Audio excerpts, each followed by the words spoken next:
divisive agenda as they have been doing for decades. Here is another one. I want you to listen. With this video, I know I'm going to offend a lot of people, most especially the northerners, to me, that I think might not be, if you are not reasonable, this may annoy you and you may feel bitter. But I think it's high time we tell ourselves the truth. And what is that I want to say? You see, the fact is, what has happened in Uromi should be an eye-opener to the northerners. And what do I mean by that? Gone are the eras when people produce children that they cannot cater for. And at the end of the day, the children grow up and go to other states and be doing menial jobs like Shushena, cutting of grass, babambola, and the rest of it. That is what is causing sea finish. If I must use that word, just like I used for the military at a point in time, I say now sea finish, they cause all these things. Well, those things may be embedded in the religious, whatever, it may have a religious affiliation, but I actually don't believe in that, because I have a lot of good Muslims that don't see life that way. They believe in responsibility.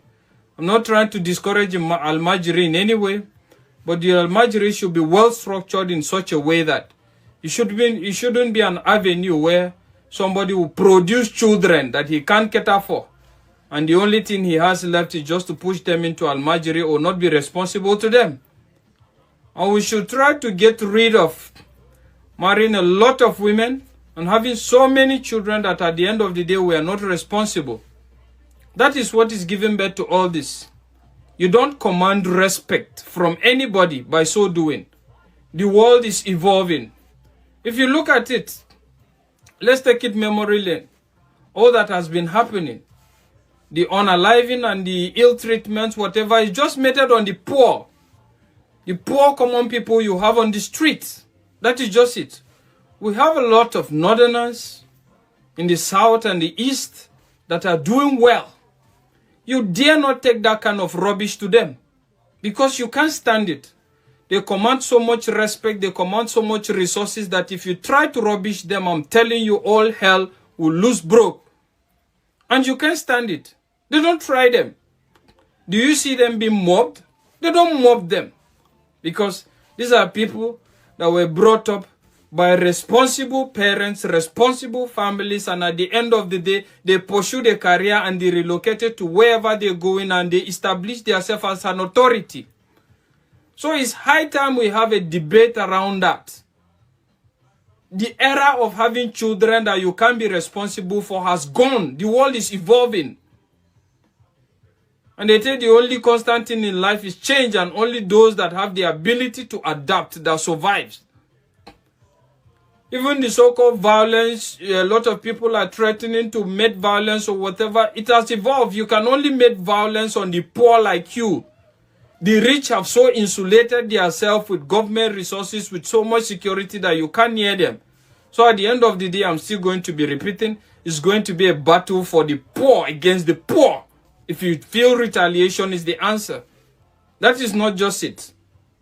And again, I think it's high time as northerners, we should call a lot of our Islamic scholars, our cleric scholars, both Islam and even Christians, that are deceiving you people, that are making you think that this religion is more difficult and this religion is more about sacrificing yourself and not living to enjoy the dividends of life. That era has gone. That era has gone. Let's disabuse our mind from that. The fact is, this life is simple if you understand the basic principles and concept. And it doesn't necessarily mean that you are going to be worldly or you're going to be wayward. You can still maintain your moral and religious stand, and at the same time you are very respected and very objective in everything you do. Look at Saudi Arabia. Are they not Islams? Who dare you assault a person from Saudi Arabia or look down on him? Because there seems to be a kind of a balance. You don't allow a kind of myopic and fanatic scholars to come and ruin your life for you, all in the name of religion. We need to wake up and leave all those stuffs. It's not helping anybody.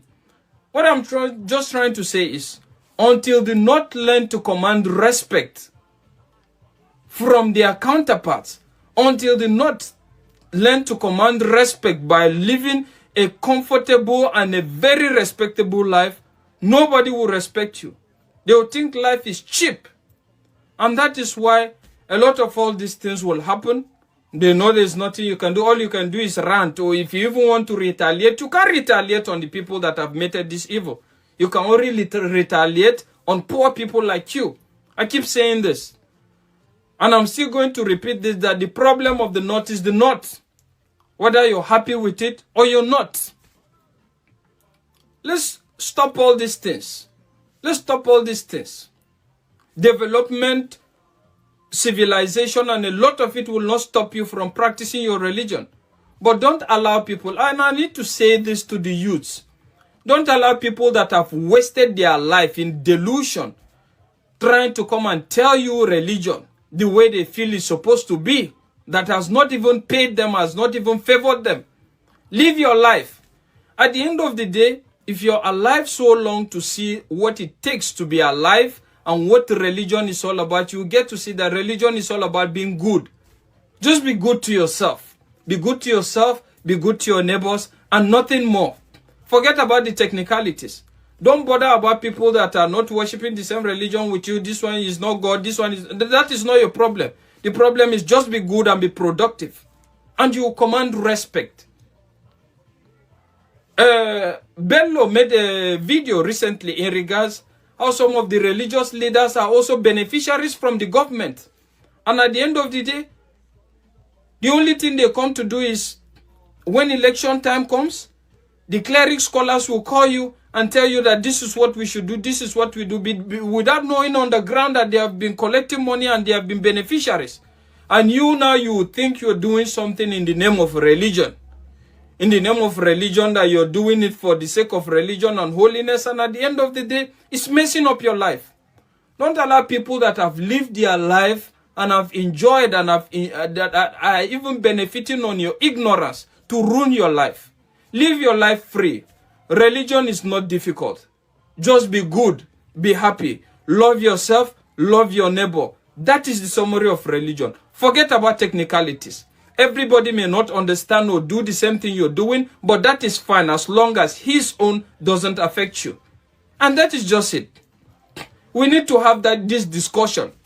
There is need for the North to wake up. Be in tune with changing times.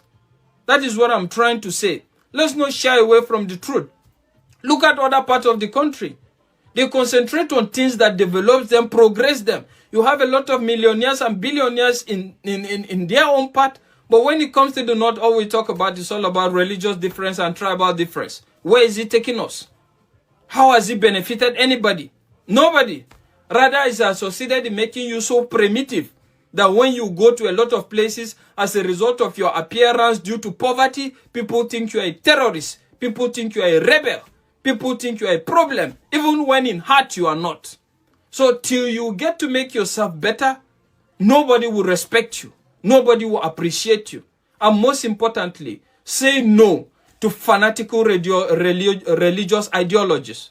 Live your life. Live free. Try your best. Believe in God. Love humanity. Love yourself. And that is the summary. Nothing more. God help us. What shall I say unto the Lord? Yes, Lord. All I have to say, Thank you, Lord. thank shall you, I Lord. Thank you, We can Lord. deliver,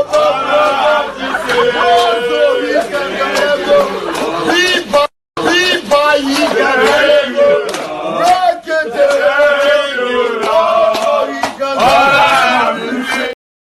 Have to say thank you, Lord. Do I need to add anything? You know, that's the kind of message that others will say, it is best delivered in Hausa. So detailed, so clear, so direct, and was hitting the nail on the head.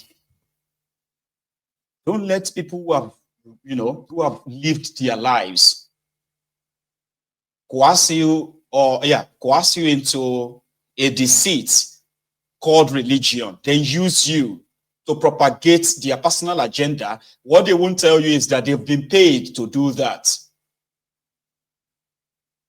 That was from the northern Nigeria. I can see some of you so impressed that you started adopting it. I'm going to adopt this one as my next thing, brother. I saw that comment. Do you know why it's important that you are all watching this right now? And it doesn't really matter how you feel, you heard, you saw. Abby, it doesn't matter how you probably feel, whether you are not moved or whether you are so impressed. That generalization is a very bad thing. I mean, it's not that there are no, what do you call them? There are no good people from that northern part of Nigeria who are not comfortable with the way they have politically structured northern Nigeria, how the political class have been using the poor people, right? Weaponizing poverty to continue to drive their evil political agenda, impoverishes their own people. There are those within that northern Nigeria who somehow, it will shock you, they are in support of the breakup of Nigeria. Because to them, right, they believed that if Nigeria was going to be a good country, right, by their own Islam, it should have been done by their leaders who, somehow presented themselves as Muslims.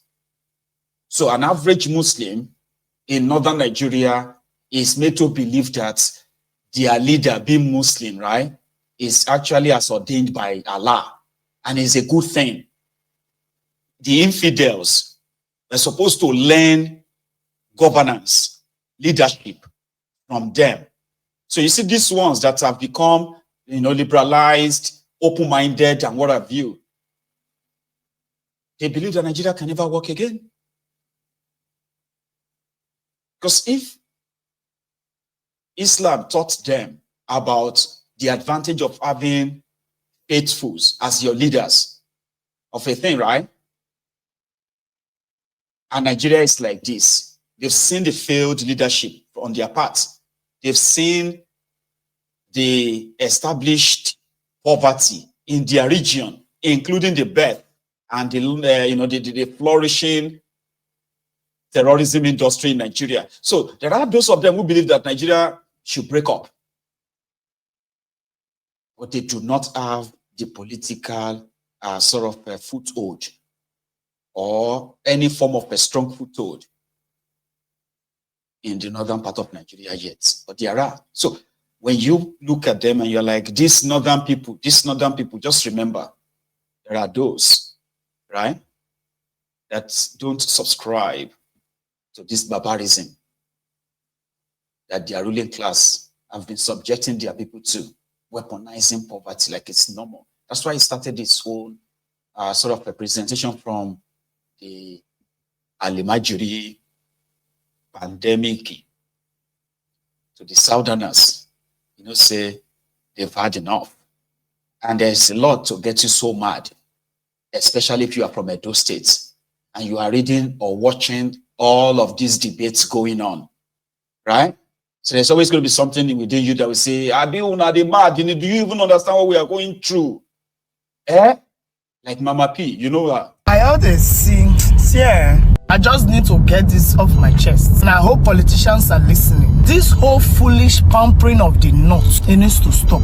I personally don't know what the Edo State governor is doing in Kano and Kaduna. Whether I go buy Usa Granite or get another thing where go do that. No one believes so you go there. Because that will not be like him. That will not be like a condolence. It be like say you go beg them. I don't have an issue with you doing father figure. But I beg, as you they beg them, Hope you they tell them what these people they do for you. Hope you they remind them what their brothers and sons, the kind of crime when they commit for you. You they hope you tell them. Up from the president to the least politician. I don't understand the foolish pampering of the North. Yeah, you go talk rich, they go say they support jungle justice, but God forbid. I'm only saying things the way they are. I've often swear say Hausa people know their social media. So you people want to tell me that you have this much mobility on social media, but choose to keep quiet when we complain about insurgents, about Foolani herdsmen. You keep quiet like say you don't know what to do.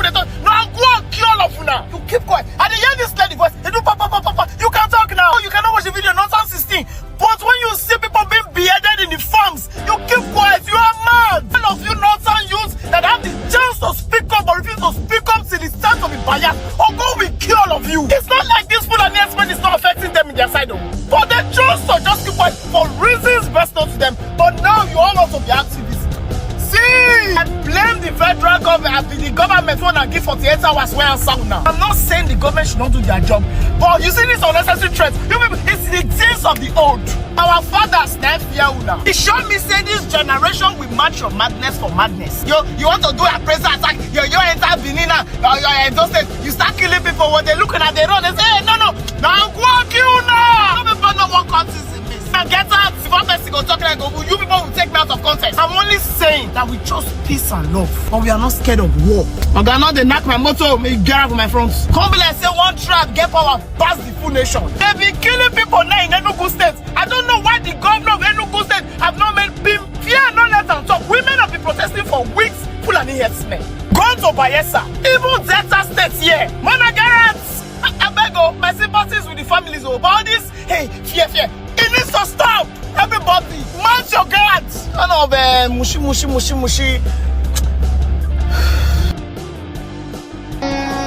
I born, you never see this kind of abuse before. Turubu, I must abuse you. Turubu, number 1, Oguokiyapa. Turubu number 2, Oguokiyama. Turubu number 3, Oguokiya your children. Turubu number 4, Ogugo bury all your family. Turubu is a god to you. Turubu is a god to you. And Wausa. The great youth of Nigeria. Great.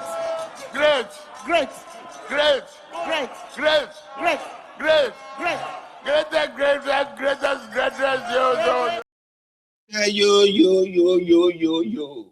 You get it, yo.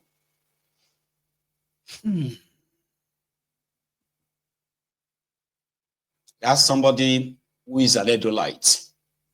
All this threat, all this talk of, I forget to now, parent fear now. I say we said now our parent fear now, we don't fear now. But when you hear pa, but you don't see. Have you actually seen the Foolani terrorists in action before, or Boko Haram? Forget you will need your own like machine guns. So this one will be for real. Here you get. But when they are making their threats, they are not threatening to come down to the south. They are threatening to deal with the southerners living in the north. Right? And that is unacceptable. Okay? So when you talk about nobody has the monopoly of violence, that is what it means. And you know something, right? There's a theory. I don't know who get the theory, but it doesn't matter. It's actually true. You know? If you add yellow plus blue, it will give you green. Abi? If you add blue plus red, I think it will give you black, Abi. If you add violence plus violence, Aba is new. You dey feel me? Violence plus violence. Na peace you. the Fulani terrorists and the other terrorists from northern part of Nigeria and outside Nigeria, from the Sahel to Areg, Futa Jalon, Futa Keg, Futa